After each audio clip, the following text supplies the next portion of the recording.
Hello, welcome back to Hunter Tuned. This video, I'm just gonna kind of compile some videos that I've been filming over the last week or so. I did have a few videos just kind of messing around when it was really cold outside. It was actually like 48 degrees here today, which is like, holy crap, it's super nice outside. Time to go swimming type of shit. But I just had some videos on my camera, and as you guys know, I've kind of been just laying low, and I was just going through some of the footage, and I'm like, I should post some of this stuff, like, why not? I attempted to, actually I didn't attempt, I started my Duramax when it was like 5 below zero, and I didn't run it for like a week, so I posted that little clip, and then there was a clip where I had bought a brand new, or not brand new, I bought a new to me snowmobile. I bought a 2014 Arctic Cat XF 9000 turbo snowmobile, and I ended up selling it like 3 days later because I'm like, I just don't like it. Which I didn't say that in the clips, but I wanted to at least show the snowmobile to you guys because it's a super cool looking sled. It's a turbocharged 4-stroke snowmobile.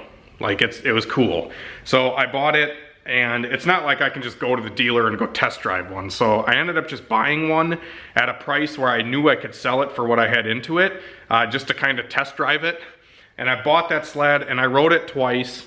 The first time I'm like, man, I'm really not feeling this thing. Maybe I'll try it again tomorrow. And I tried it again the next day, and I still just like wasn't feeling it. I don't know why.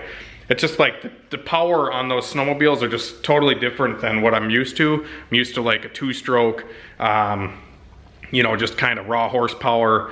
And personally, I have a 2010 F800, and I personally think that snowmobile pulls harder than that turbo sled did. So I don't know. I'm sure that turbo sled got more top end on that old 2-stroke, but I don't know. Yeah, anyways.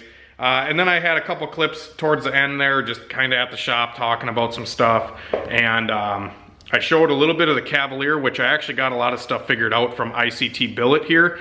I was a little frustrated. I'm just gonna let you guys know this stuff before you watch those clips so you know. The kits I got from ICT Billet, I had an issue with the first kit because I didn't want to drill the block. So they sent me another kit, and I was using the wrong spacers because of the type of water pump I was using. They required a different spacer, and the instructions wasn't stated. But I reached out to them, and they were a huge help, and they got everything sorted out for me. And now I have an accessory drive on the Cavalier. So hopefully I just have to get the exhaust, plumb the fuel system, and wire it, and the Cavalier's up and running. So I'm hoping, honestly, in the next like week or so, we'll have that thing up and running, and we can go, you know, drive it around and go rip on it and dyno tune it and stuff like that. There's a couple other projects I'm doing at the shop right now. I'm doing orders left and right. I actually got a huge busload of injectors from a guy named Josh on Facebook. He sold me a ton of these things, and I'm always buying like flex style injectors. They look like this. You know, and normal styles, but I've been buying these things for the last couple of years, and I've been selling them, flow match to guys, and just been awesome. And I'm still just steadily kind of filling those orders and selling turbos to you guys. If you guys need anything from Turbo for Less or vsracing.com, you can always reach out to me, and I can try to get you a great price on a turbo. Yeah, I'm here to help. I'm trying to focus, like I said, more so website stuff and do dyno tuning here and there. Just trying to focus my attention on what's, you know, smarter for me at the end of the day. You know, doing the website stuff is a lot less stressful to me than dyno tuning cars all the time. When I'm dyno tuning cars all the time, I'm always dealing with problems, and yeah, it's stressful, and I'm still doing them, but I'm doing dyno tuning for select people, and you know, that's kind of it. So yeah. Anyways, hopefully you guys enjoy these couple clips. Probably gonna be a little bit long and a lot of babbling and stuff like that, but if you guys watch it till the end, please leave a like and comment down below what you thought of some of the stuff. I know my Duramax has some issues with, it's got a check engine light or something. Maybe I'll talk about it in a video, and maybe you guys can help me with it. It's got some code where it's like intake air circuit, and it doesn't cycle the glow plugs or something sometimes, and the engine light comes on like once in a while. I don't know. yeah, and I should have plugged the thing in. Probably would have fired right up because I plugged it in the next day and it fired immediately. So plugging the diesel in really, really helps. And thanks to everybody that has reached out. In the last video I was talking about how I got some back pain and stuff like that. It still sucks. I actually went to the hospital yesterday and they gave me a steroid pack and some muscle relaxers. Not taking the muscle relaxers, but I am taking the steroids, and my pain has probably got knocked down in half. I'm on the second day of the steroids now, day 3 tomorrow, and they seem like they are helping. Like I'm at least out here not, you know, complaining in pain right now, but I'm hoping that it stays this way and it doesn't come back after I quit taking the steroids, which I feel like it's going to, because I feel like there's actually something messed up in my back. But I am going to physical therapy tomorrow for that, so I'm hoping all this stuff's gonna kind of just come together and I'll be up, back, and ripping 100% shortly. But it's been a tough couple weeks, let's just say. So, like I said, I wanted to just thank everybody for reaching out and commenting and giving their advice. It's really appreciated, and I really appreciate everybody watching. Hello, hello, hello, welcome back to Hunter Tuned. Today I'm gonna film a little video showing you some stuff, and I'm gonna start off by trying to attempt to start my Duramax because it's quite cold tonight. It's actually supposed to be like 16 or 15 below temperature tonight, so it's definitely frigid, and I haven't started my Duramax in about a week, and I'm like, I really need to start that thing and probably go put some anti-gel in the fuel so it doesn't gel up and stuff like that, because I've never actually owned a diesel in winter, but even when it got down to like 15 degrees one day, my truck barely started. So I think I actually have an issue with the intake air circuit circuit somewhere in there, so once in a while it pops a check engine light. And when I had the truck worked on by Lincoln Diesel, they told me that it might have something to do with the glow plugs, or they won't you know, they won't actually work sometimes.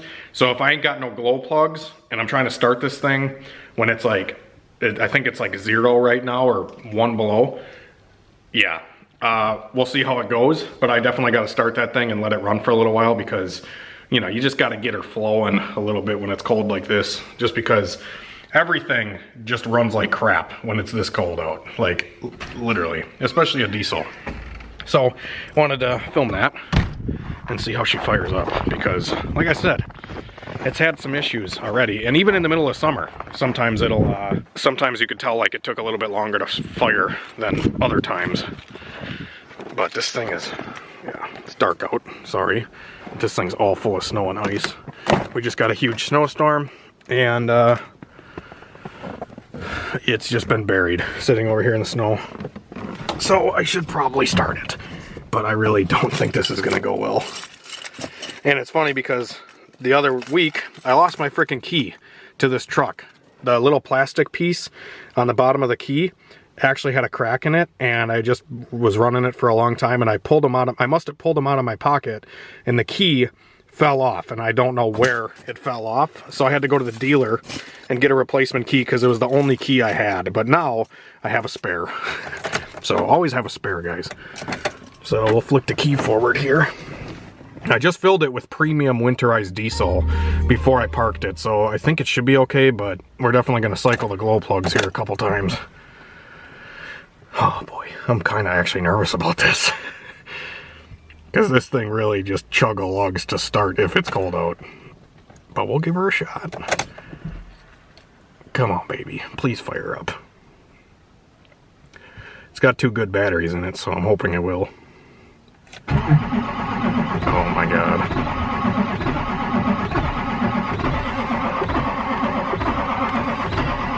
Ooh, not looking promising. Shit. Come on. Let the glow plug cycle again.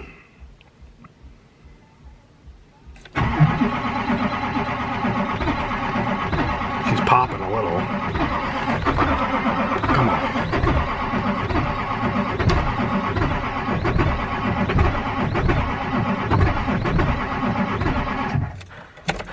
It's got a cutoff. It only cranks for like 5 seconds or 10 seconds. Let me crack this door open here so we can maybe get a little... Oh, it's froze shut. There we go. Okay. Just to get a little clip of how it sounds out there. Oh, she stinks like diesel really bad. That just means she ain't firing. Come on.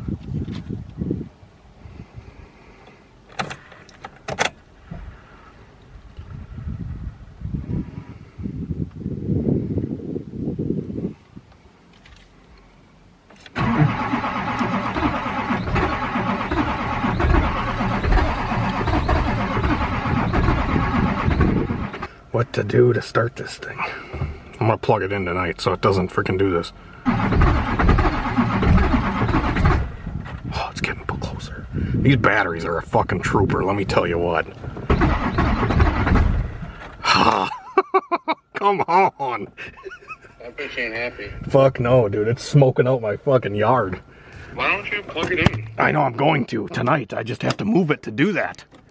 Oh, Jesus Christ. And I'd be surprised if it starts. I know. Let it sit for a second. Why don't you plug it in right now? I'm trying to move it. Can you get in a couple of center cords together? Maybe.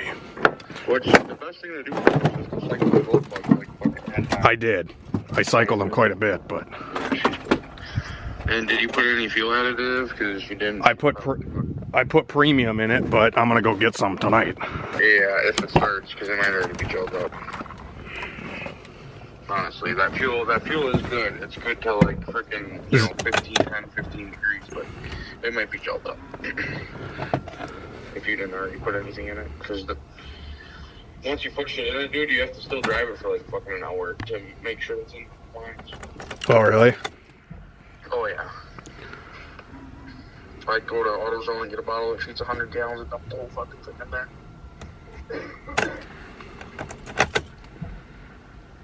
And put a full tank of fuel in it. It's got a full tank right now. Oh, that's good.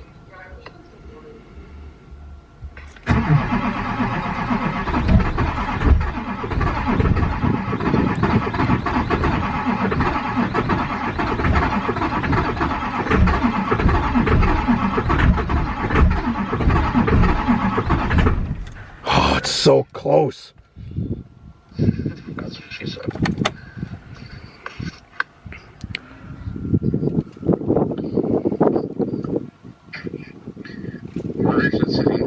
Yeah. These batteries are fucking troopers, man, I'm telling you. Yeah, I'd say if it haven't died yet. No. That's pretty I've probably been cranking on it for fucking 4 or 5 minutes now. Yeah. Don't burn out the old starter.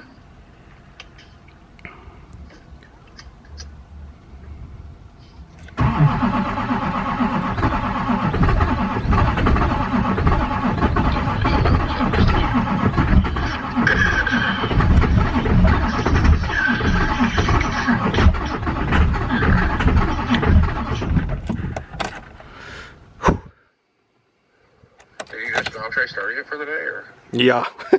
Probably should have tried earlier. You did try earlier? I said I probably should have. Oh.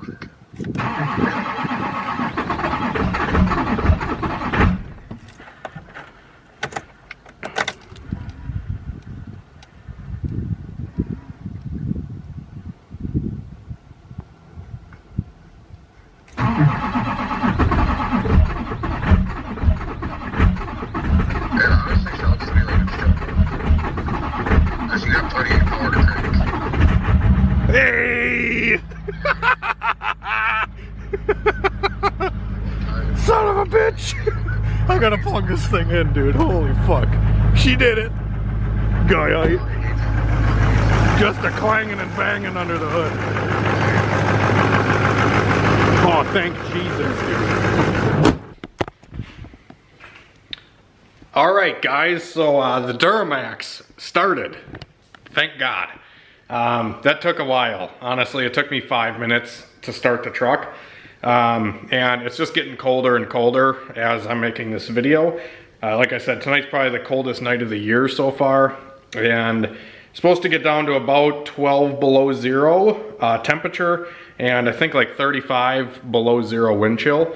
So that's definitely pretty chilly. And for the diesel, I gotta take care of that thing. It's my baby. I've had that truck for a while, and put some money into it when I first got it. Lincoln Diesel here in Red Granite, Wisconsin, actually helped me out, and they put some, I think they're called SAC 45 injectors, and I got new injectors put in it because when I bought it, it had bad injectors, and truck's been awesome ever since then. So yeah, anyways, probably gonna be pulling the Duramax in the garage because outside is super cold. Like, yeah, it's freezing.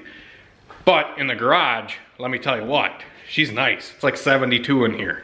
So it's really cool. But today I actually went out and I bought myself a new snowmobile, and I wanted to show you guys my new snowmobile because yeah, it's the nicest snowmobile I've ever bought.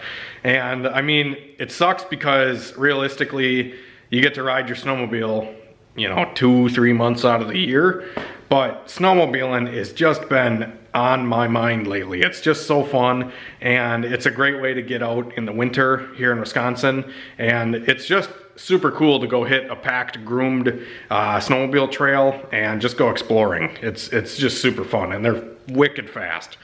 And I want to maybe start filming some more stuff with snowmobiles, just like I did the last video, but maybe do some actual filming. I just didn't really know kind of how it was gonna go. Obviously, I don't expect the amount of views on the snowmobile stuff that I do normally, but lately at the shop, I've had, honestly, a couple of grudge race guys having me tune their cars, which I would love to film for you guys and love to just show stuff with it, but they request that I don't show numbers and I don't show anything with the car. So maybe I'll talk to them and see if I can at least show, because there's a really special car at my shop right now that I want to show you guys.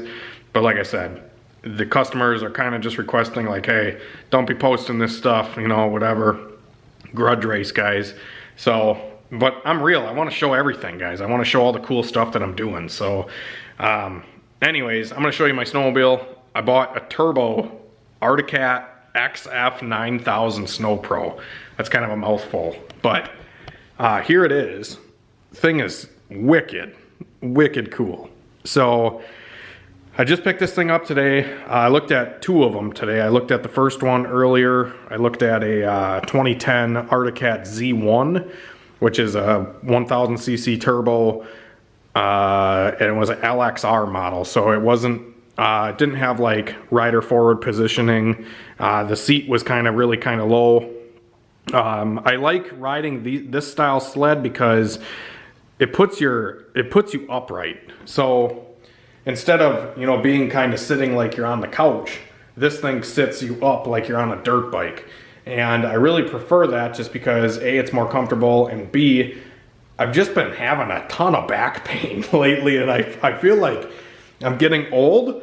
But ever since we moved, I don't know if like our bed changed since we moved or what's going on, but like literally there's days I can't even walk. It's so bad.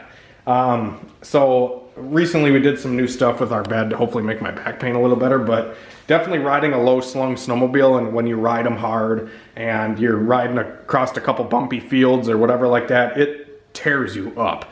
So riding something like this is definitely more comfortable. You can ride it longer distances without getting beat up and sore. So the newer sleds have just came a long way, and I was always raised, my dad brought me up riding Arctic Cats, and this is no different. I'm sticking to my roots. I feel like an old small block Chevy guy. Like I feel like I gotta stick to it. But I like Arctic Cats. I like them. I like the way they look. I love the color scheme on this sled. Super cool. My fucking heater went out. God damn it.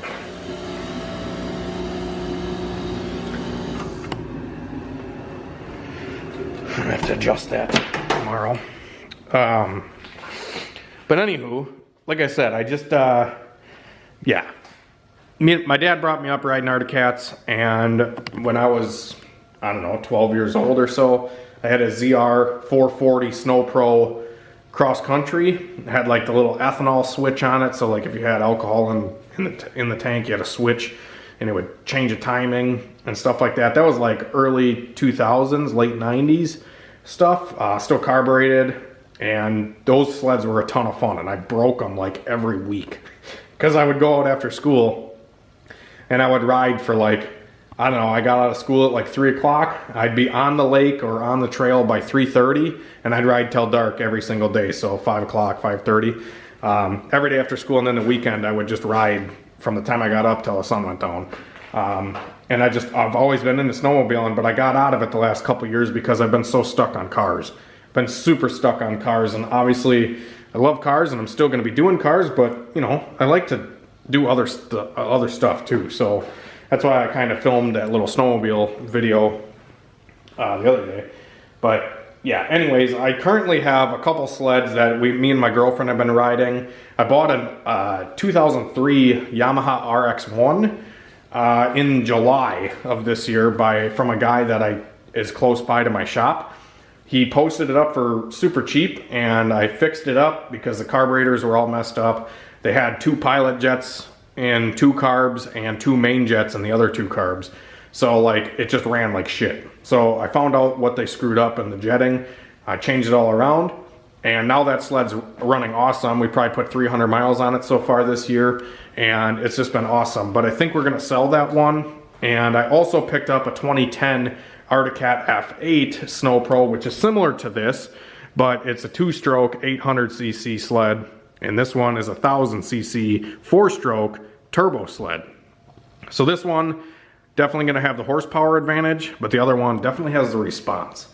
I noticed that the 2-stroke sleds definitely seem like they have a lot more just grab it and go power, where this thing has a ton of speed and a ton of horsepower, but like it's not something where you can, it's just different. It's just a different power that I'm not really used to yet. So probably gonna have to go put some miles on this thing just to kind of, you know, shake it down and feel it out.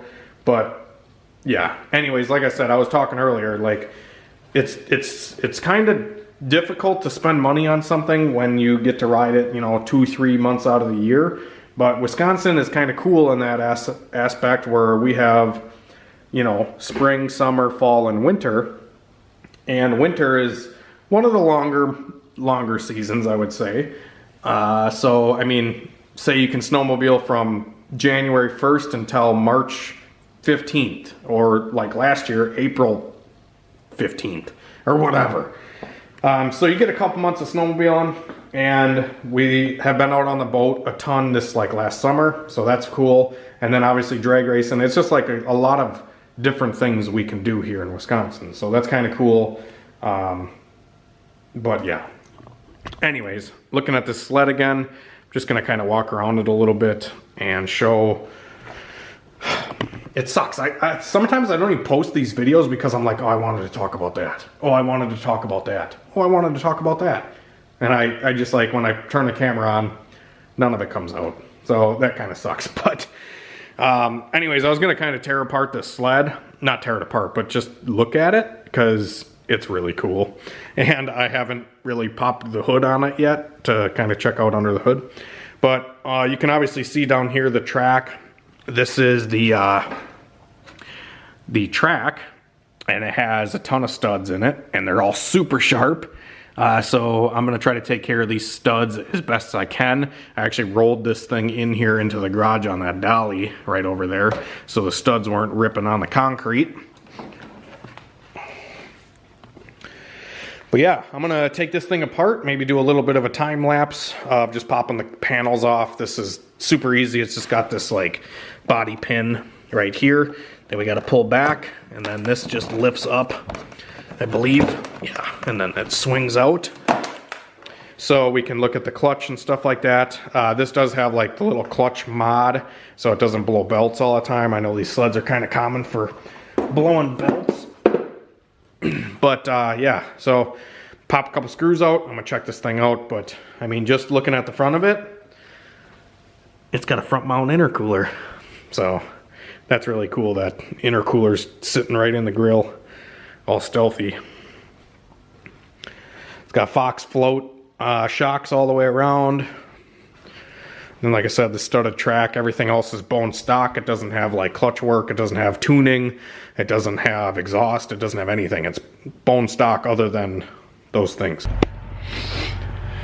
Hello, welcome back to Hunter Tuned. Today I'm out at the shop and I'm doing a couple things.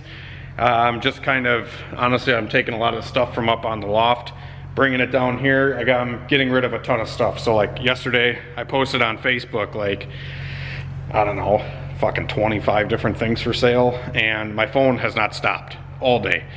My girlfriend, Christine, has been a huge help. She was actually writing down, and she actually took my phone for like an hour and a half because I was just stressing out about all of it. Just because sometimes dealing with Facebook people and Marketplace, it sucks. It's just a little stressful sometimes. Especially when I posted like 25 different things for like blowout pricing, just because in one of the last videos I talked about how I'm just trying to cleanse. I'm just trying to get rid of some stuff and, you know, free up the mind a little bit. So I'm selling this rear end that was under here. I'm trying to sell all this transmission stuff to somebody like as a lot. So I have like a couple good cases here, B-series cases. I have a couple good GSR gear stacks, a bunch of differentials, and like a whole tote full of gears that I'm selling. These 317 cylinder heads, like honestly $10 a piece for them. I'm just trying to get rid of this stuff super cheap just to get it out of here and start over, because I don't need a lot of this stuff sitting around. I have this Miata ECU that I'm just trying to get rid of. Honestly, like this whole tote, I might just throw all this shit out because I don't even need any of it. There's like maybe 1 or 2 couplers that I'll save, but don't need really any of it. This K-Series block, had it up for sale for $50 for the last 100 million days, and nobody wants that block. I got a crankshaft up there, a good GSR crank. I'm asking $125 for that. There's a whole Miata exhaust up there that I'd sell for like 50 bucks. I don't know, just get the shit out of here. Anyways, you guys are probably wondering where the Cavalier has been. And the Cavalier is right here. So I got the engine mounted in this car, and it's just kind of been sitting here ever since because, well, I've been trying to get an accessory drive to work on this car. So I figured hit up the best in the business here, ICT Billet. So I went and spent like $800 with these guys like 2 months ago, and I got a ton of stuff for Black Betty. There's like a whole kit here for Black Betty, new power steering pump, new pulley, new just a lot of stuff, and they hooked it up. Honestly, like figured, you know, I'm gonna go with the best in the business so everything works and I ain't got to deal with nothing. So yeah, this isn't my original. Here we go. Let's see here. That wasn't 800 bucks. It was like $633 I spent with these guys. So I got a couple of kits. So I got one kit for the Cavalier, and I got a kit for Black Betty. And the one for Black Betty was kind of expensive because I went and got a brand new power steering pump and pulley, which they supplied direct from, you know, the dealer or whatever. And then there's a bunch of like brackets and stuff here to mount all the parts.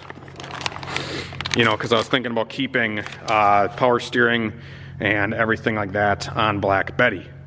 But now, the Black Betty's actually not here. It's actually getting a roll cage put in, and I got a Kirky seat coming for it, and I have a different steering column and stuff that we're gonna use. We need the seat and we need the steering column to do the cage, so we can tie that stuff into the cage. And it's gonna be done right, and I'm super excited to do that. But now, considering it's gonna have a Kirky in it, like what the hell do I care if I got power steering? So I might just do an electric water pump and just an alternator on Black Betty. I think that might be the route I go for that car. And for the Cavalier, I don't know where to go, because this is the second kit that I've gotten from ICT. So this, when I ordered all my stuff initially, I got a kit that put the alternator down on the bottom, and then it had the water pump and normal tensioner. That was it. Super simple, but that kit required me to drill the cast iron block and tap it, which I was just like, I already got the engine mounted in here. I really don't want to drill the block in order to mount my alternator. So that kit, I just returned it, and I sent it back to ICT Billet, and they said, get this kit. So this is the new kit that I'm running, and this kit doesn't work either. So this is the 551-587-LS01-3, and this puts the alternator up on the, would be by the oil cap.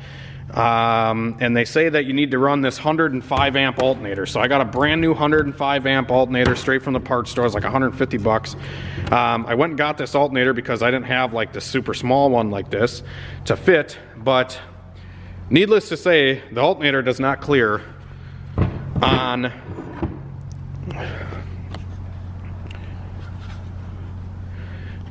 it does not clear with the spacers and stuff that they supplied. So like you can see, if I get one end wedged in here, the other one isn't gonna fit, and the alternator literally hits the cylinder head right here. So to make this kit work, I feel like I have to space this farther out, even though these are the spacers that the instructions told me to use. So that has to get pushed out for that to work, but then I don't know how the belt alignment's gonna work and stuff like that. And I can already tell that, like, with this water pump, I actually got this water pump from A21 Bravo, Ryan, go check out his channel.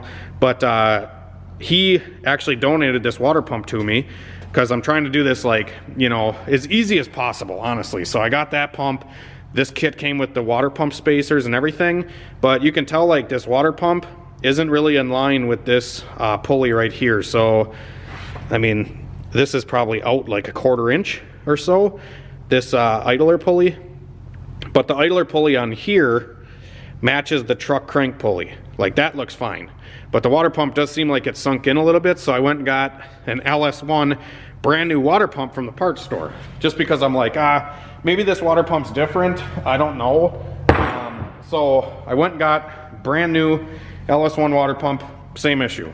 Same issue with the alternator not fitting, everything like that. So I returned that water pump, and I'm putting this one back on. But yeah, so that's kind of where it's been. It's just been a headache trying to get accessories to work on this thing.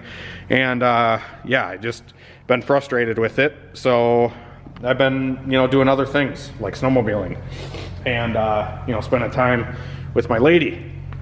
But we do have some other projects going on in the shop right now. This is going to be a really cool setup that I'm going to show you guys very soon for a customer. I just knocked out this tune on this orange Camaro, and we are going to be getting some headway on this Cutlass. I actually filmed a video talking about it, but also haven't really been doing a whole lot lately just because I actually, I don't know if I call it dislocated my hip, but I don't know what the proper term is. My hip isn't straight in my back.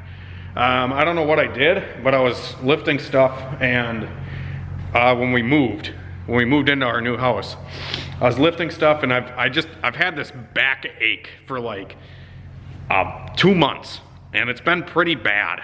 Like the last 2 weeks, it's been so bad where like I can't even get out of bed.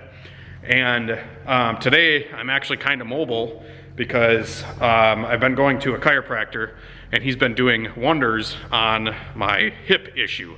But on the x-rays, you could see like one of my hips looked like this and the other one looked like this, like this. So like this one was like not visible very much, and then this one was like way visible on the x-ray. So that was kind of crazy, but I did not expect to be hurting this bad. Back pain is no joke. Like, I haven't had really bad back pain in my life, and now I'm actually honestly very thankful that I'm walking around right now and I can actually move my leg, because with this like back problem that I've been having, every time I would like walk or sit down or get up, it's how it is still to this day. I can't really get up or sit down. So like if I'm standing, I gotta stay standing. I can't sit down. And if I'm sitting, I have to stay sitting. Like I can't be like getting up, you know, and moving around a whole ton. But yeah, so I just kind of wanted to update you guys on that. Yeah, but there's like a nerve that runs down your leg here, and with that, you know, my hip pinching stuff in my back, it's been shooting pain right down my leg, and it's to the point where like I can't even like put weight on it sometimes, and like, I don't know, it sucks. But I'm not complaining. I'm very thankful that chiropractors are a thing, and very cool, knowledgeable people. And I'm just hoping to get better soon, clear my mind a little bit, and just feel a little bit better so I can get some of these projects done. Because yeah, I'm getting antsy to get out here and clean some more. Slowly cleaning little bit by little bit out here. I have a ton of parts for my Ford Explorer that I got to put on, like struts, shocks, control arms, wheel bearings, stuff like that.